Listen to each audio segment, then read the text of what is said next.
Qui veut aller m'identifier un nom? J'ai le crayon. N, OK. Masculin. Pluriel. Super! Le prochain défi, c'est quelqu'un qui va aller me trouver les 3 déterminants d'un coup. Le déterminant qui va avec spectacle, le déterminant qui va avec lion et le déterminant qui va avec champion. Yes, ça c'est bon. Ça c'est bon. Ça c'est bon. Bravo. Donc les 3 noms sont trouvés, les 3 déterminants sont trouvés. Est-ce que quelqu'un est capable d'aller m'identifier d'un coup les 2 adjectifs? Ça c'est bon.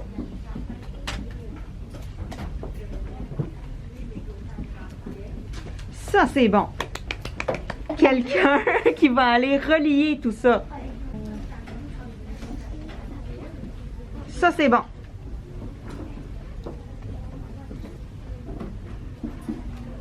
Ça c'est bon.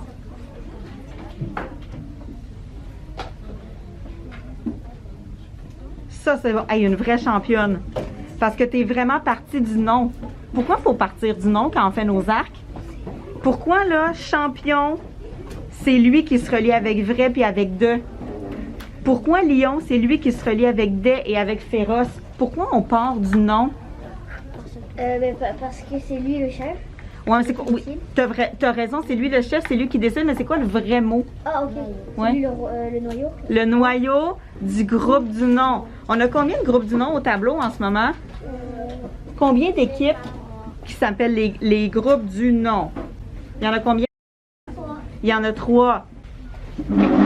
Les pronoms, leur travail, c'est de remplacer quelqu'un d'autre. Comme par exemple, ce matin, quand on a lu le texte sur Oscar, et que Romain a dit, ben là, Oscar, il n'arrête pas de le répéter, on pourrait le changer pour il. Il, en lisant le texte, on savait que quand on lisait il, c'était Oscar.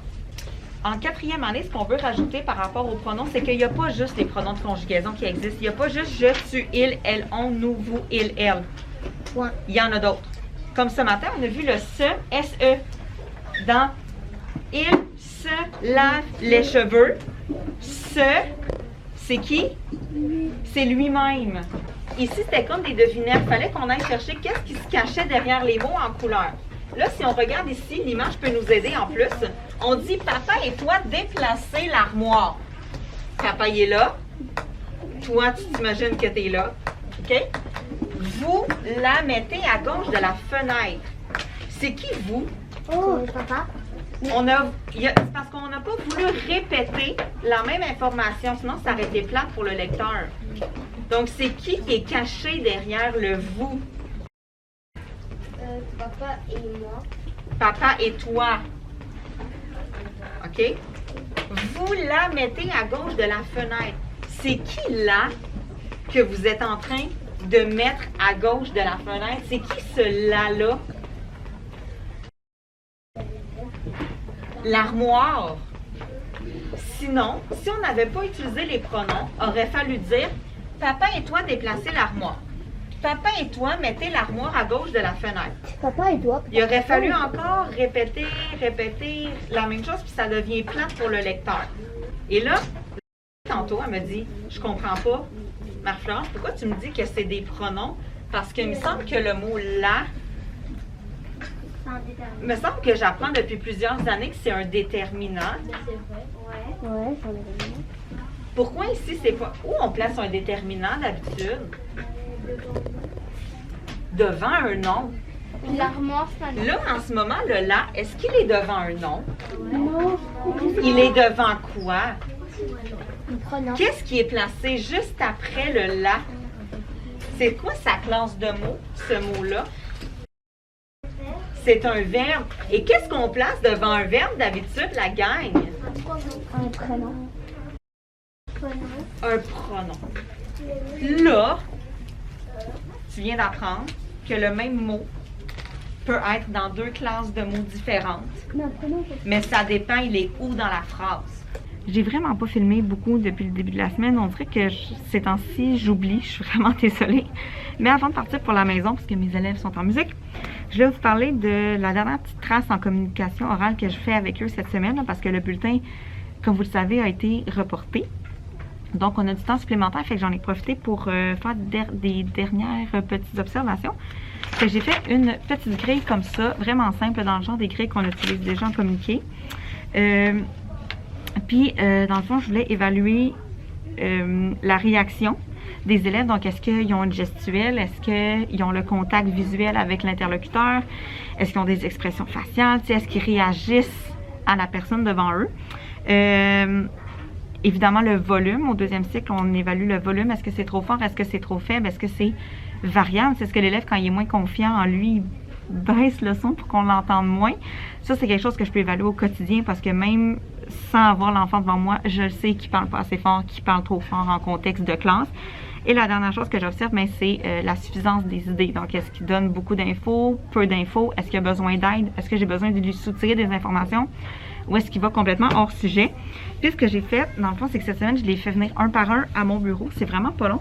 Puis j'ai sélectionné 5 questions. C'est eux qui choisissent. Fait que déjà, le sujet les intéresse. J'ai imprimé les questions sur des petits papiers. Donc, le premier, c'est « Que ferais-tu si tu trouvais une baguette magique? Quelle est ta saison préférée? Pourquoi? Présente-moi ta famille. As-tu hâte d'être un adulte? Et que fais-tu pendant la fin de semaine? » Je voulais que ce soit des questions pas trop difficiles, qui ne demandent pas trop de réflexion. C'est quelque chose qui est proche du quotidien des enfants. Puis honnêtement, j'ai fait la moitié de mon groupe déjà, puis la plupart ont pris « Présente-moi ta famille ». Fait qu'ils vont maman, papa, frères et sœurs, leur nom, leur âge, leur date de fête. Certains vont jusqu'au métier. Il y en a aussi qui sont allés jusqu'à me dire comment leurs parents se sont rencontrés, à quelle école leurs frères et sœurs vont et tout ça. Fait que c'est vraiment intéressant, c'est vraiment pas long. J'ai commencé hier pendant le plan de travail, j'ai pu faire 8 élèves parce que ma gang était super autonome. Puis j'en ai fait ce matin pendant l'entrée du matin et à l'entrée du midi. Fait que ça se fait super bien. Je me mets déjà dans mon horaire, dans ma planification, les moments où je veux faire ça. Puis je me mets déjà le nombre d'élèves que je veux passer à cette période-là. Fait que je sais que dans ma semaine, je vais avoir passé mes 24. Puis si j'en passe plus que prévu, ben tant mieux, je vais avoir fini d'avance. Fait que c'est ça qui est arrivé dans le fond hier. J'ai pu en passer 2 de plus. Fait que ça va me permettre de ne pas avoir à faire ces entrevues-là vendredi. Fait que les petites grillettes comme ça vont pouvoir partir dans le suivi des compétences dès vendredi. Puis pour vrai, là, les élèves sont zéro stressés. Ils viennent, ils choisissent la question, ils me parlent. Je les sens beaucoup plus naturels et à l'aise qu'en présentation orale en avant. Mais tu sais, c'est sûr qu'il faut qu'on en fasse des présentations orales devant le groupe ou en sous-groupe, tu sais, où est-ce qu'ils doivent parler devant plusieurs personnes. Parce que tu sais, moi, c'était vraiment ça qui me buguait quand j'étais jeune. Puis tu sais, c'est mon métier aujourd'hui, là. C'est quand même important.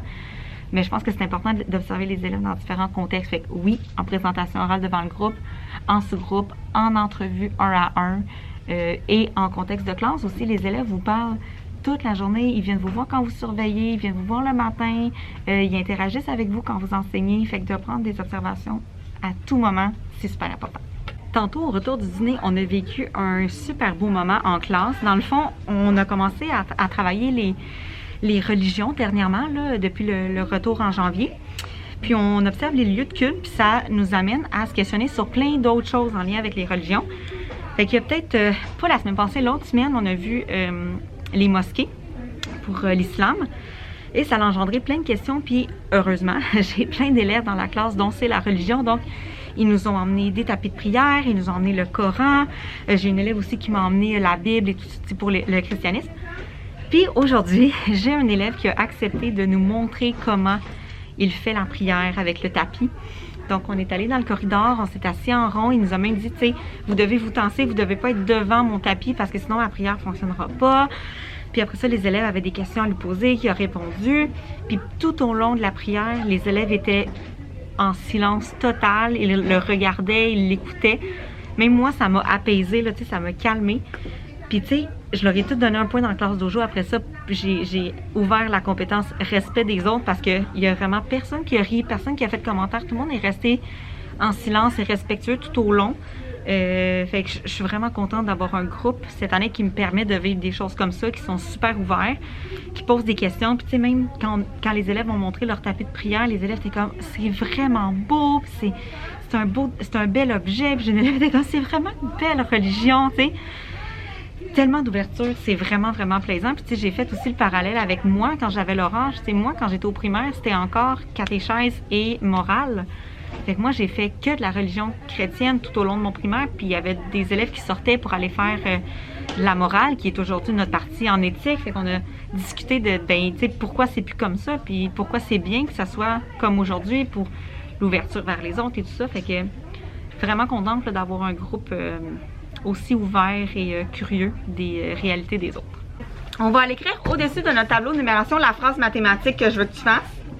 Puis on va inscrire au-dessus de chaque position, on a combien. OK? Je te montre ça. Je m'en vais au tableau. Nous aurons à faire non, pas ça. 162 divisé par 3. Je veux que tu l'écrives au complet en haut. Au-dessus de mes centaines, j'inscris que j'en ai une. Au-dessus de mes dizaines, j'inscris que j'en ai 6. Excusez, je dis n'importe quoi. Et au-dessus de mes unités, j'écris que j'en ai 2. Est-ce qu'on peut commencer sans Non, attends. Okay. Et là, mon tableau de numération, je vais le séparer en combien d'amis? Il y a combien d'amis qui vont se séparer les 162 compotes de pommes? Liam? Il y a 3 amis. Fait que je vais diviser mon tableau en 3 parties. Ami numéro 1, ami numéro 2 et ami numéro 3. Si ça t'aide, tu peux écrire à côté, ça c'est mon ami 1, ça c'est mon ami 2, puis ça c'est mon ami 3. D'abord, je commence par les centaines. Je commence toujours par ma position la plus loin parce que si j'ai besoin de faire un échange, il faut que je commence par là. Donc là, déjà, j'ai un problème. Est-ce qu'il y en a qui voient le problème? C'est quoi le problème, Yasser? Il n'y a qu'une seule centaine et il y a 3 personnes. Ouais. Qu'est-ce que je vais faire avec cette centaine-là? Je ne peux pas le donner à l'ami 1, ni à l'ami 2, ni à l'ami 3. Ils vont être jaloux. Qu'est-ce que je fais avec ça? Yes, j'aime ça. Je la prends, je l'éclate et je l'envoie dans les dizaines. Mais ça fait combien de dizaines, ça, une plaquette de centaines? Liana? 10. 10. Donc, elle, je ne l'ai plus. Je l'envoie ici, plus 10. Et maintenant, j'ai combien de dizaines? 16. 1, 2, 3, 4, 5, 6, 7, 8, 9, 10, 11, 12, 13, 14, 15. Il m'en reste combien que je ne peux pas distribuer? Oh my god. Océane? Il en reste une que tu peux pas distribuer alors que tu t'éclates en unité. Je t'aime. OK. Donc, il m'en reste une que je dois envoyer ici. Et là, Océane me dit, ben ça fait plus 10. J'ai combien d'unités? Océane me dit, maintenant, j'en ai 12. On y va. 1, 2, 3, 4, 5, 6, 7, 8, 9, 10, 11, 12. Est-ce que j'ai réussi à tout donner? Oui. OK, mais j'ai pas fini par contre. Mais non, il faut que j'aille écrire la réponse. Il n'y a pas de centaine? Il n'y a pas de centaines parce qu'on l'a éclaté puis on l'a distribué. Donc, combien a reçu chaque ami? Lui, il a reçu 5 dizaines, 4 unités. Lui aussi. Lui aussi. Il n'y a aucun jaloux. Je peux retourner en haut et écrire que ça donne 54. Ah oui, Ça, là, le truc noir, Le truc noir? ouais, c'est comme le petit truc parce qu'il y a des contrôles pour la mémoire. Ah, c'est sa mémoire, fait que c'est son cerveau. Ouais. Ah, OK. Puis, ben ça, on sait que c'est le rouge. Les roues, ouais. Regardez avez-vous regardé en dessous? Je crois que, Qu'est-ce que ça peut être, ça? je pense que c'est plus un genre de capteur. OK, Un c'est capteur de la route. un capteur de la route, j'aime ça. Voilà. Au Zobot, il y a un bouton sur le côté. C'est pas compliqué, tu as juste à cliquer une fois. Tu n'as pas besoin de cliquer longtemps. Juste bonjour. Pour l'éteindre. C'est le même bouton. Non, OK? mais combien de fois tu cliques? Une fois, il est allumé. Là, il va rester allumé. Puis quand tu recliques une autre fois, il s'éteint.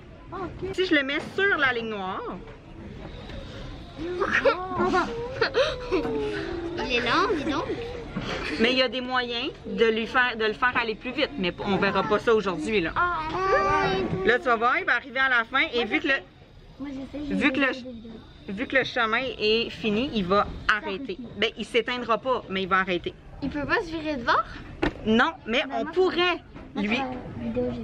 Oh merde. On pourrait lui mettre une programmation pour retourner et recommencer. J'ai pas filmé de la journée, mais à ma défense, on a fait le contrôle, l'agenda, suivi des compétences, c'est toutes des choses que vous avez déjà vues. Qu'est-ce qu'on a fait sinon? On a fait de la culture religieuse cet après-midi, on a observé les lieux de culte de la religion bouddhiste. Donc on a observé des pagodes, on les a trouvées vraiment belles. Plan de travail. Puis là, ah oui, puis on a un élève qui nous a apporté aussi des livres des prophètes de l'islam. Fait que j'en ai présenté un, j'ai lu un petit peu le début, on a parlé de ça. Toujours super intéressant nos cours de culture religieuse, là. Franchement, je suis très impressionnée de mes élèves. Puis là, c'est bruyant parce que c'est la période de jeu, fait que j'ai des élèves aux échecs, j'ai des élèves à la cucaracha, j'ai des élèves au jeu Mistakos, j'ai des élèves qui font le ménage de mon coin lecture. Ouais, les chaises, ça s'appelle Mistakos. Ouais. Fait que, j'ai des élèves qui dessinent avec sur un tableau effaçable. Fait que ça va être ça. Fait que ça a été ça pour notre semaine. Grosse semaine, belle grosse bordée de neige aujourd'hui.